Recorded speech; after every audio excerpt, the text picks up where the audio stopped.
kami di sini dari Universitas Syahwala dari program studi ataupun prodi bimbingan dan konseling adik-adik semua.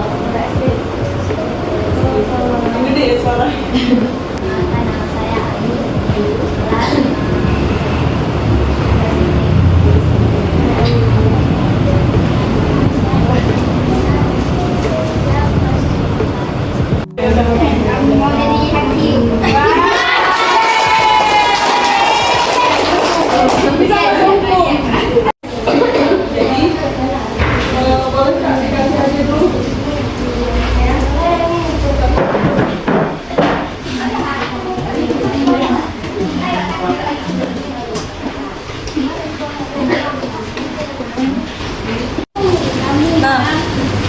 adik-adik di sini nih bisa baca yang A itu, yang STS bisa dilihat di sini itu sangat setuju.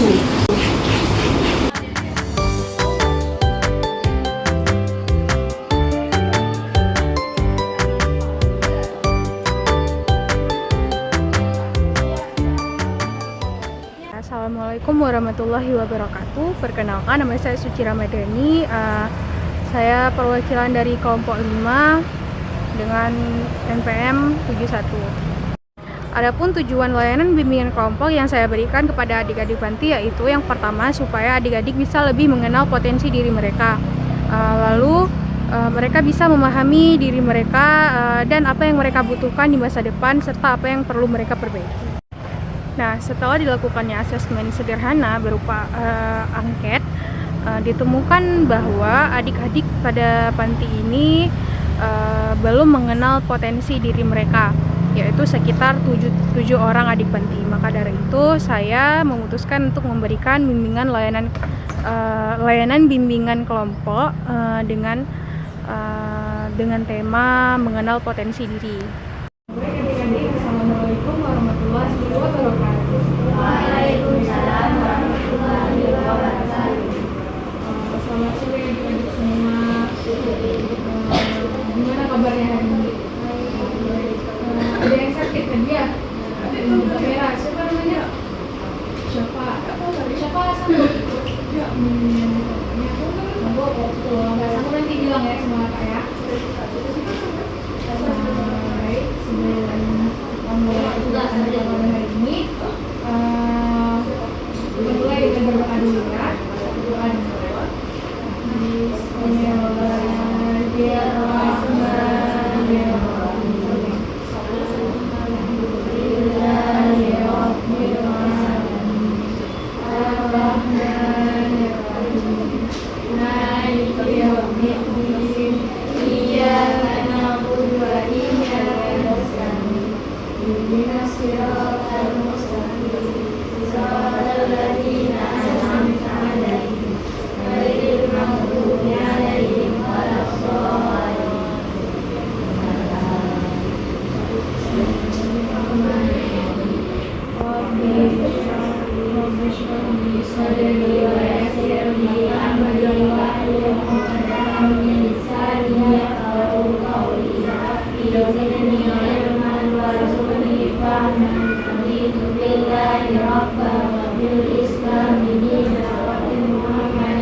Semoga dengan berdoa tadi kegiatan kita pada hari ini diberkahi oleh Allah Subhanahu wa Ta'ala.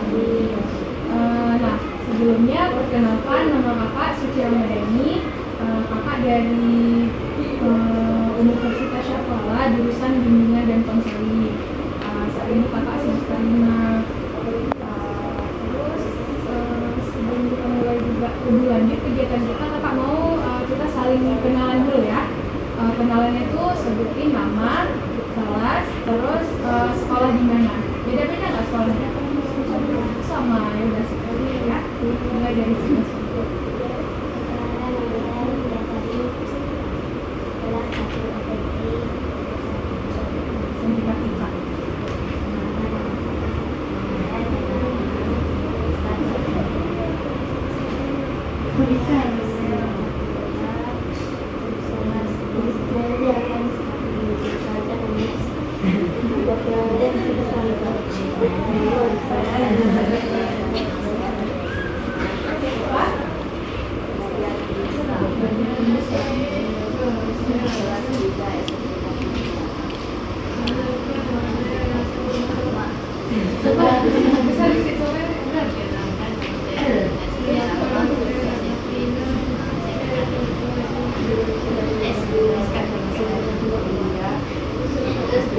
Baik.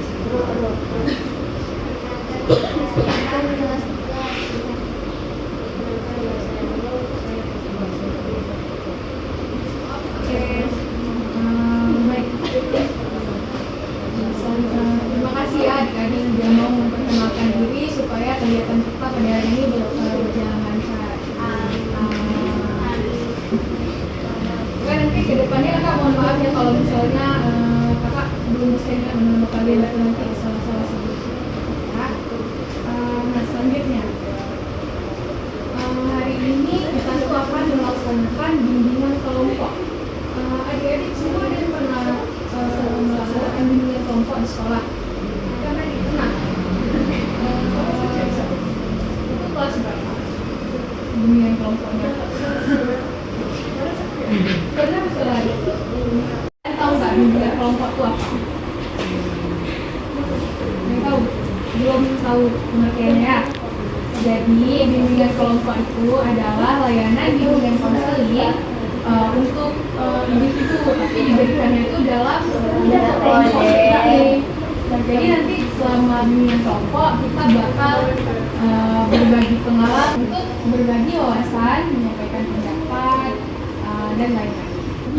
Kakak bakal jelasin nih gimana langkah-langkah apa aja yang bakal kita lakukan selama kurang lebih 30 menit ke depan. Nah, yang pertama kita perkenalan diri, baca doa. Tadi udah kan perkenalan diri yang baca doa.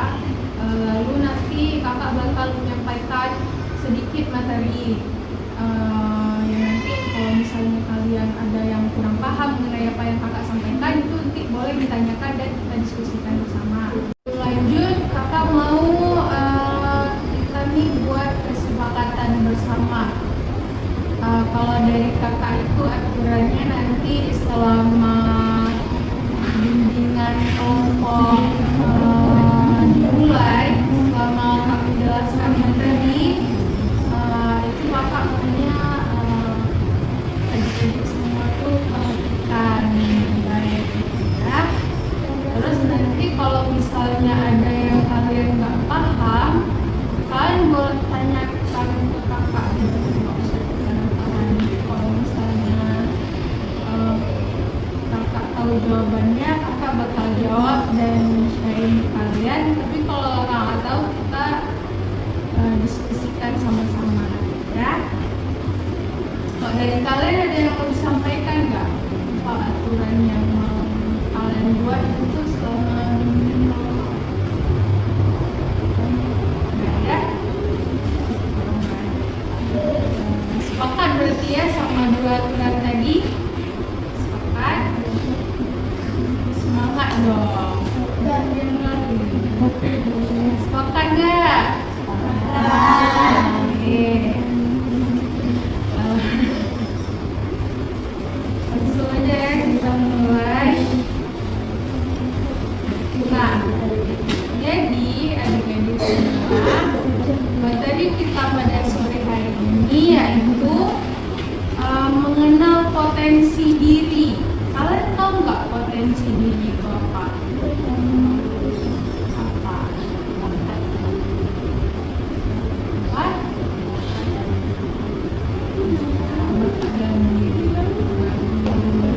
Yang lain ada yang tahu nggak? Belum ya? Kita belajar sama-sama ya. Jadi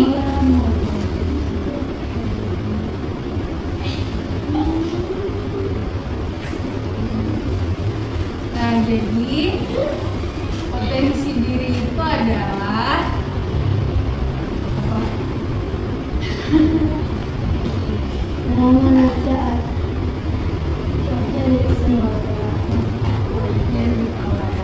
potensi diri ini dia ada yang tersembunyi dan ada yang udah diketahui. Misalnya potensi diri yang tersembunyi itu berarti kita belum sadar kalau hal tersebut ada dalam diri kita. Misalnya sebenarnya kita tuh bisa menggambar, tapi kita nggak sadar kalau kita bisa menggambar. Kakak mau bagiin mind mapping. Mind mapping itu adalah peta pikiran. Mind mapping di sini ada ada hal-hal yang harus kalian isi untuk memetakan pikiran.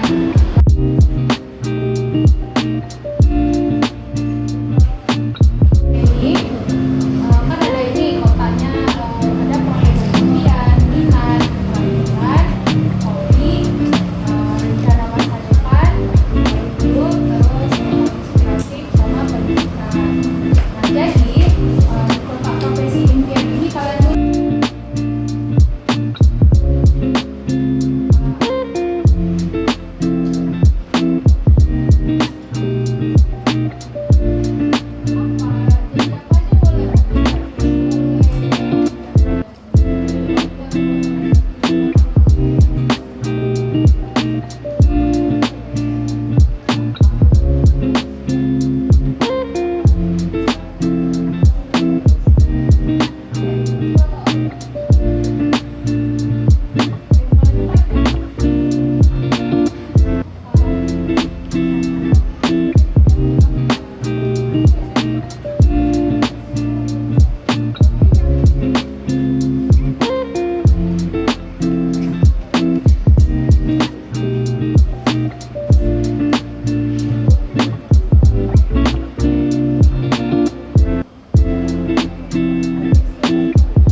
bisa menulis novel, saya bisa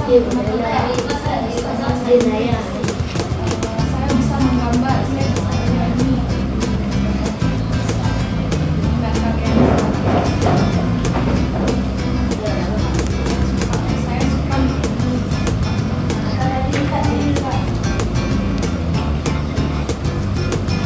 yang kalian sukai sekarang.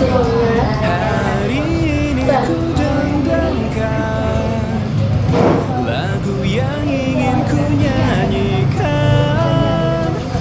terkenang semua kenangan yang telah ku alami. Ingin ku buka lembar baru untuk meneruskan hidupku. Tak mau lagi kesedihan selimuti diriku. Semua orang ingin bahagia menjalani hidup di dunia ini. Ingin ku bukakan jawaban misteri kesenangan sejati. Selanjutnya, Hari ini ku dendangkan dari cita-cita kalian tadi itu, kalian kenapa mau jadi terkenang saya mau jadi dokter. Kenapa kalian mau jadi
tadi bisa berguna untuk adik-adik semua dan juga berguna untuk kakak.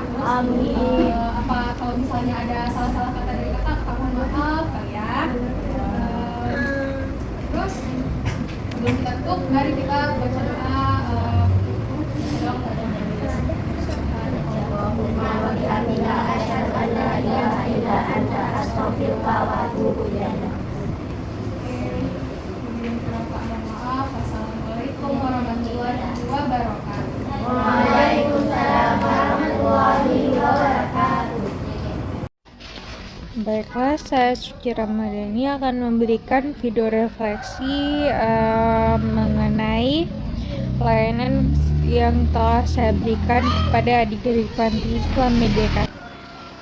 Layanan bimbingan kelompok yang saya berikan kemarin kepada adik-adik panti itu menurut saya sangat berkesan bagi saya karena layanan bimbingan kelompok itu merupakan layanan BK yang pertama yang saya berikan kepada orang-orang luar, yang mana itu memberikan kesan yang sangat kuat di saya gitu. Layanan bimbingan kelompok kemarin juga memberikan saya pelajaran bahwa persiapan dan latihan itu memang sangat penting apalagi bagi konselor pemula. Lalu bagi konselor pemula seperti saya itu perlu mengingatkan diri bahwa apa yang kita siapkan itu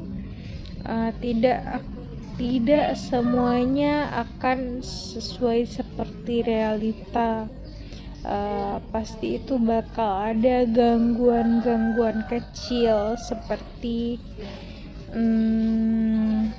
para konselor yang sedikit kurang fokus, yang mana itu nanti kembali menjadi tugas kita sebagai konselor atau guru BK untuk mengembalikan fokus mereka. Harapannya untuk saya sendiri yaitu yang pertama, semoga kedepannya saya bisa lebih mempersiapkan diri sebelum memberikan layanan-layanan bimbingan konseling kepada konseli agar hasilnya bisa lebih maksimal. Lalu yang kedua, saya harus mengingatkan diri sendiri bahwa latihan-latihan kecil itu sangat penting untuk mengembangkan keterampilan saya ke depannya. Sekian refleksi dari saya. Assalamualaikum warahmatullahi wabarakatuh. Assalamualaikum warahmatullahi wabarakatuh. Perkenalkan, nama saya Alda Mirandika dari kelompok 5. Di sini saya akan memberikan layanan klasikal kepada siswa dan juga siswi SMP. Di mana tujuan dari layanan klasikal yang saya berikan adalah agar siswa dan juga siswi SMP bisa lebih paham mengenai jenjang karir yang akan mereka raih ke depannya.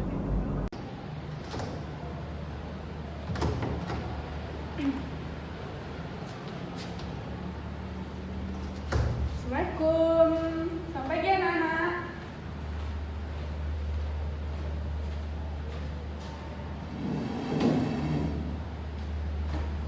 Jadi hari ini kita akan adain yang namanya bimbingan klasikal. Nah, bimbingan klasikal itu nanti akan ada medianya juga. Nanti Ibu akan menunjukkan video mengenai bimbingan karir.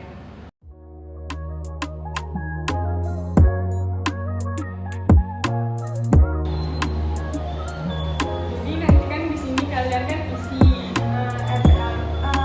lembar kerjanya. Nanti kalau udah isi nanti boleh kumpulin ke kakak di depan.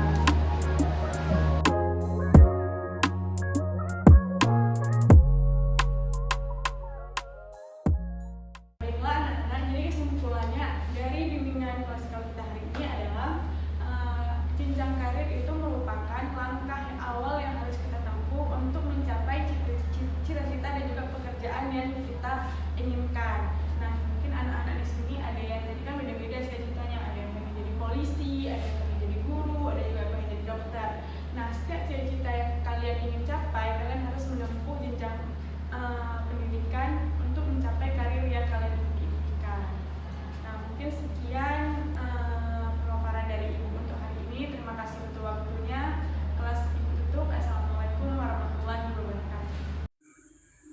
Assalamualaikum warahmatullahi wabarakatuh. Perkenalkan kawan-kawan semuanya, nama saya Rizka Mulyani yang bertindak sebagai konselor pada konseling kelompok yang telah kami laksanakan di Panti Asuhan Yayasan Media Islam Kasih. Nah, kami akan menjelaskan mengapa pada akhirnya dilaksanakan konseling kelompok ini.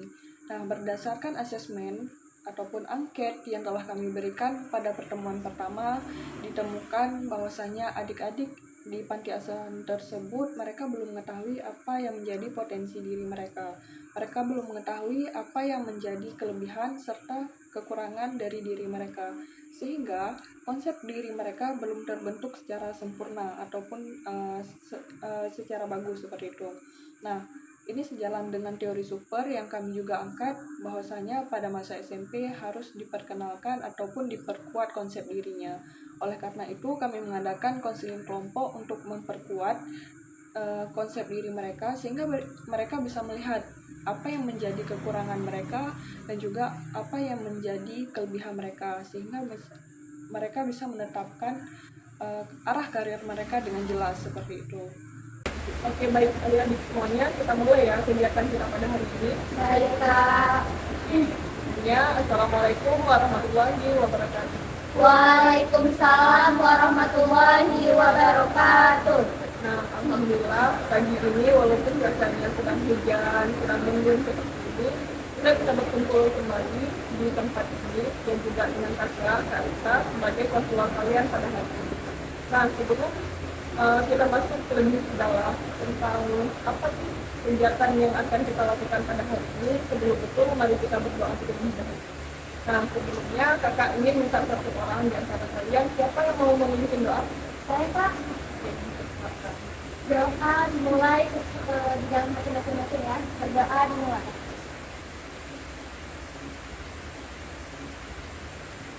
Berdoa selesai. Oke, baik adik-adik semuanya, kita sudah berdoa. Sebelum itu, seperti kata pepatah, tak kenal maka tak sayang. Sebenarnya kita sudah pertama kali berjumpa juga kita udah berkenalan. Namun mari kita berkenalan lagi. Nah, mungkin dimulai dari kakak dulu ya. Perkenalkan nama kakak Rizka Mulyani, selaku konselor kalian pada hari ini. Selanjutnya dimulai dari sebelah kanan. Perkenalkan nama saya Rizka Mulyani. Perkenalkan nama saya Alula Kanida. Jadi kita udah saling kenal kan. Oke, baik. Adik-adik semuanya kakak kumpulkan di sini karena kalian ingat nggak asesmen yang kakak kasih di minggu lalu yang kalian isi? Ingat, Kak. Ya. Nah, jadi berdasarkan asesmen itu, nah ditemukan kalau misalkan adik-adik semuanya nih mempunyai suatu permasalahan yang harus kita cari solusinya bersama-sama nih, karena menurut asesmen tersebut kalian mempunyai kesamaan seperti itu dalam bidang karir. Nah, oleh karena itu hari ini kita laksanakan konseling kelompok. Nah, Kak, apa sih konseling kelompok itu? Nah, jadi konseling kelompok itu adalah suatu layanan yang diberikan oleh guru BK, dalam hal ini kakak sebagai konselor kalian. Untuk apa Kak tugasnya? Konseling kelompok itu adalah untuk memecahkan permasalahan secara bersama-sama. Nah, jadi permasalahan yang diangkat itu kan permasalahan dari orang-orang kita juga, orang-orang yang memiliki kesamaan kita. Nah, sebelum itu ada peraturan yang adik-adik semuanya harus ikuti dalam konseling kelompok kita pada hari ini. Kakak minta adik-adik semuanya tuh untuk berpartisipasi dengan aktif, terbuka, dan juga bisa menjaga rahasia. Karena kan nanti setiap dari kita tuh akan menyampaikan permasalahan. Konseling kelompok ini akan berlangsung selama 45 menit cukup ya. Di sini kita akan mendengarkan permasalahan dari tiap-tiap kita. Nah, kita minta pertama dimulai di sini. Apa sih yang akhir-akhir ini dirasakan ataupun mengganjal di dalam hati ini? Jadi kita kan punya teman, teman-temannya tuh dokter, remaja tuh eh, nggak semua dalam berkuliah itu baik Kak. Ini kan kawan dan dia gitu kan. Kan pasti apa yang dia lakukan pasti tidak ikut gitu. Tapi dia itu apa nggak semua yang dia lakukan tuh dua hal positif, ada juga hal negatif. Negatif itu bertentangan dengan itu bertentangan dengan pikiran-pikiran orang-orang di luar. Jadi bagaimana ya Kak cara saya untuk mengatasi hal tersebut? Oke, jadi permasalahan Ayu adalah ketidaksesuaian dengan aku misalnya pengen jadi seniman nih Kak, tapi orang tua pengennya jadi aku jadi dokter nih oke ya. Oke Ayu, terima kasih atas keceritaannya. Jadi cerita Ayu dan juga Yuni kita akan skip dulu. Kita akan simpan dulu, nanti akan kita bahas selanjutnya akan kita dengarkan yang dari cerita bahkan kita. Jadi Pak ya, permasalahan saya sama ini saya selalu mikir tentang apa sih minat dan bakat saya, karena saya masih bingung nih Kak, kelebihan dan kekurangan saya tuh di mana. Apa yang buat kekurangan membangkitkan minat bakat kamu? Sebenarnya saya mau sih ikut, tapi saya juga tidak mempunyai hal yang terlalu mencolok ke minat tersebut, ke lomba tersebut, karena kayak yang saya tahu kayak lombanya gitu aja, jadi kayak saya kayak nggak terlalu mau ikut. Teman saya ada ikut tapi saya tidak mencobanya. Oke, dari Jadi kayak ya kamu karena kita ekstrakurikuler kan pilihannya setelah itu kayak suka jadi leadership, kayak untuk jiwa kepemimpinan yang tinggi. Nah sedangkan di kekurangan Ayu ini suka nggak bisa, bukan nggak bisa ya Kak, maksudnya kayak ini jika orang memberikan pendapat Ayu ini suka nggak bisa menerima pendapat tersebut, suka pendapat Ayu itu terasa Ayu lebih bagus pendapat Ayu. Nah yang kedua tuh Ayu suka gimana ya, bukan egois tapi lebih mementingkan diri Ayu dulu sendiri baru ke orang lain, tapi Ayu peka terhadap lingkungan. Oke, berarti Ayu lagi bisa leadership gitu ya. Dua kepemimpinannya itu ada. Ini juga perubahan-perubahannya tadi kayak misalkan mementingkan diri sendiri terlebih dahulu ya, itu bukan bentuk keegoisan. Nah, terima kasih Ayu sudah menceritakan atas kelebihan dan juga kekurangan dirinya. Nah, tepuk tangan dulu dong untuk Ayu. Oke, bisa ada yang mau disampaikan nggak? Mungkin terima kasih juga kepada teman-teman kita Ayu ini hari ini telah mungkin karena dengan adanya mereka dan juga kakak bisa membuka pikiran saya. Baik adik-adik semuanya. Nah di sini kakak juga punya rumah kenal KPG di mana dia peserta didik. Nah jadi kakak di sini mau kalian untuk mengisi lembaran ini. Nah kalian bisa isi kepuasan kalian terhadap skripsi kita pada hari ini. Apakah kalian puas ataupun bahkan tidak puas? Silahkan. Nah, jadi yang sesuai dengan kalian ya. Jadi ada misal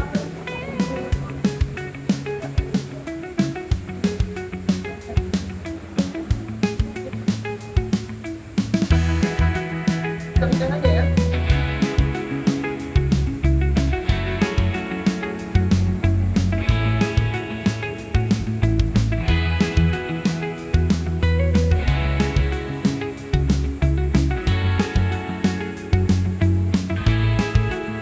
Udah, ayo.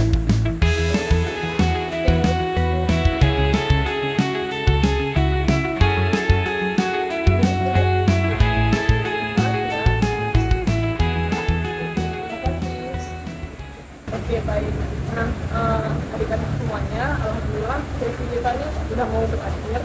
Tetapi sebelum kita akhiri sesi kita, kakak mau nih mungkin salah satu ataupun kalian semuanya boleh menyampaikan apa sih yang kalian rasakan ketika mengikuti sesi konseling pada hari ini. Silakan.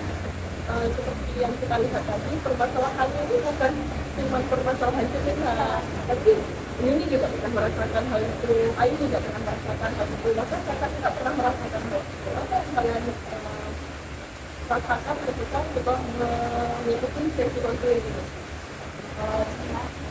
Aku juga sebelumnya karena setelah mengikuti ini dari pikiran ini tuh lebih terbuka tentang apa yang harus dilakukan ke depan. Apa yang kita lakukan ke depannya? Jadi ke depannya ini bisa menentukan langkah apa gitu kan? Terima kasih. Jadi selanjutnya ke Ayu.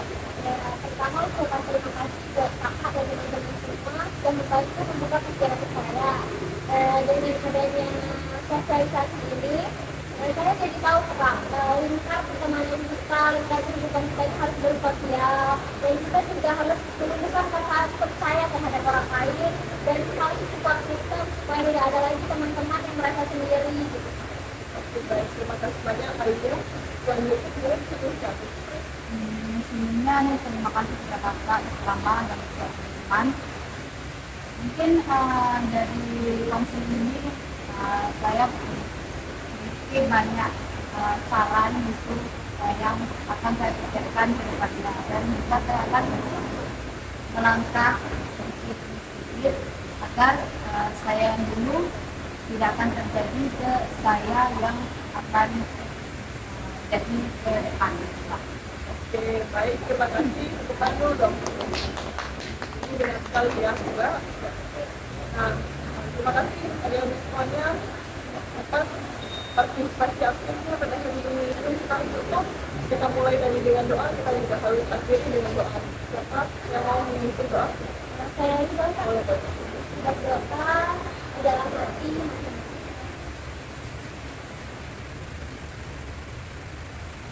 Berdoa selesai. Baik, terima kasih adik-adik semuanya atas keikutsertaannya pada hari ini. Saya ucapkan terima kasih dan sampai jumpa lagi. Kalau misalkan kalian ada permasalahan yang mau kalian konsultasikan, boleh kalian menghubungi kakak atau bisa cerita dengan kawan-kawan kalian. Jangan menutup diri terus berkembang. Adik-adik kalian tidak boleh cari terus potensi diri kalian itu apa, kelebihan kalian itu apa. Saya harap dengan begitu kalian bisa mencapai karir kalian apapun yang kalian inginkan. Sekian, wassalamualaikum warahmatullahi wabarakatuh. Waalaikumsalam warahmatullahi wabarakatuh. Oke, baik, sebagai bahan refleksi kalau misalkan dari saya pribadi, nah dari sini saya bisa belajar kalau misalkan apa yang kita belajar di kuliah dan juga saat pengaplikasian ilmu dalam hal ini praktik langsung ke lapangan itu ternyata permasalahannya ataupun tantangannya lebih kompleks saat kita terjun ke lapangan seperti itu. Nah, apa saja rintangan yang saya hadapi? Yang saya hadapi adalah kita kebingungan pada saat si klien ataupun si konseling kita ini menceritakan permasalahannya, kita bingung mau melakukan pendekatan yang seperti apa seperti itu, karena ada klien yang nggak mau terbuka dan juga ada klien yang sangat mudah terbuka seperti itu. Nah, oleh karena itu untuk teknik pendekatan sendiri saya menggunakan beberapa campuran, kayak misalkan SFBT dan lain sebagainya, karena menurut saya permasalahan yang si klien ini pada saat konseling kelompok dia tuh kompleks seperti itu. Nah, harus dibangun ataupun mindset lagi, maksudnya rebuilding mindset dia seperti itu. Nah, jadi pada saat itulah membangun saya men-challenge diri saya seperti itu untuk lebih menggabungkan beberapa teknik dalam satu sesi konseling seperti itu. Nah, itu menjadi tantangan bagi kita sebagai konselor pemula. Dan selanjutnya tantangan yang saya hadapi adalah mungkin pada saat pengerjaan tugas, nah kami mendapatkan banyak rintangan seperti itu. Karena kenapa? Pada saat proses editing misalkan, nah terus juga karena proses editingnya hanya dilaksanakan oleh satu orang seperti itu. Nah, kondisinya sekarang juga sepertinya tidak mendukung dalam hal contohnya mati lampu dan lain sebagainya. Nah, itu akan sangat menyulitkan kami. Mungkin itu aja refleksi yang bisa saya sampaikan. Terima kasih. Assalamualaikum warahmatullahi wabarakatuh. Perkenalkan, saya Izzati Rahmatina. Di sini saya sebagai konselor pada layanan konseling individual yang sudah dilakukan pada Panti Asuhan Yayasan Media Islam Kasih. Nah, jadi berdasarkan hasil asesmen yang sudah kami berikan terkait minat dan potensi diri, terdapat satu siswa yang sangat kebingungan dalam menentukan minat apa yang dia miliki dan potensi apa yang ada pada dirinya. Nah, maka dari itu saya di sini sebagai konselor mencoba untuk membantu ia menemukan nih jalan keluar terkait hal tersebut. Halo Fatan, gimana kabarnya hari ini? Alhamdulillah sehat kak. Sehat ya. Gimana tadi sekolahnya? Sangat seru dan menyenangkan. Seru ya, menyenangkan juga. Belajar apa aja tadi kalau boleh tahu? Belajar IPA sama seni budaya. IPA sama seni budaya. Suka nggak sama pelajaran itu? Suka. Suka ya, oke. Nah, sebelumnya kakak mau berterima kasih dulu ya sama Fatan karena Fatan sudah mau meluangkan waktunya pada hari ini untuk sesi konseling kita pada hari ini. Jadi Fatan kemarin sudah mengisi nih asesmen terkait minat dan potensi diri. Jadi kakak pengen nih kita bahas sama-sama hasil itu hari ini supaya Fatan makin paham nih Fatan itu cocoknya di mana. Kira-kira Fatan bersedia nggak untuk kita bahas bareng-bareng? Sedia. Oke, terima kasih. Fatan sebelumnya udah pernah ikut sesi konseling? Belum sih kak, ini pertama kalinya. Perdana ya, pengalaman pertama juga ya. Sebelumnya Fatan udah tahu itu konseling apa? Belum sih kak, emang konseling itu apa? Jadi konseling itu adalah proses bantuan seseorang untuk memahami nih masalahnya serta menemukan solusi untuk mengatasinya. Nah, jadi hari ini kakak juga pengen nih bantu Fatan untuk mencari jalan keluar terkait minat dan potensi yang Fatan miliki. Kira-kira ada nggak harapan nih dari sesi ini? Ingin ngerti tentang minat dan nggak bingung pilih jurusan nanti. Oke, berarti Fatan pengen tahu nih nanti ke depannya pilih jurusan apa, pengen tahu minat apa yang Fatan miliki ya. Oke, kira-kira gimana perasaannya sebelum kita mulai? Perasaannya canggung, tegang, dan takut salah ngomong. Oke, nggak apa-apa Fatan, nggak perlu canggung ya, karena di sini juga tidak ada salah atau benar. Apa yang Fatan sampaikan, apa yang Fatan ceritakan, cukup sampai di sini saja. Cukup hanya kita saja yang tahu. Dan kakak di sini tidak akan menghakimi Fatan. Dan kakak juga berharap kepada Fatan supaya Fatan ini terbuka nih selama sesi konseling ini. Boleh ya? Boleh. Oke. Kalau boleh tahu nih, ada nggak sih pelajaran yang Fatan suka nih di sekolah? Pelajaran IPA sama seni budaya. Oke, IPA sama seni budaya. Berarti pelajaran hari ini ya. Kalau misalnya nih, kira-kira ada nggak kegiatan yang Fatan suka nih di luar sekolah? Menggambar atau buat komik. Oh, menggambar atau buat komik. Berarti Fatan ini pintar menggambar ya, kreatif dan juga bisa membuat komik. Bagus ya.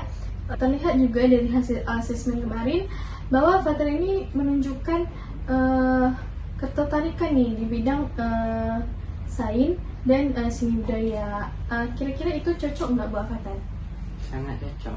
Sangat cocok ya. Berarti sekarang Fatan udah tahu kalau Fatan memiliki kelebihan di bidang tersebut. Nah, Fatan udah punya nih 2 kelebihan. Kalau Fatan suka di bagian seni dan bagian IPA. Kira-kira dari 2 bidang tersebut nih, ada nggak sih dari masing-masing bidang tersebut kelebihannya? Kalau seni budaya, kelebihannya lebih dalam gambar. Okay. Kalau sains, lebih ngerti kalau sambil menonton videonya. Oke, berarti Fatan ini bisa dibilang suka belajar yang visual atau juga lebih praktis nih jika belajarnya melalui video. Dan Fatan juga pintar nih dalam hal menggambar. Oke, kira-kira ada nggak sih hal yang pengen kamu pelajarin tapi belum sempat? Ada tentang pembelajaran tentang desain digital ini. Oke, pembelajaran tentang desain digital. berarti kamu pengen belajar juga nih mengenai tentang desain digital.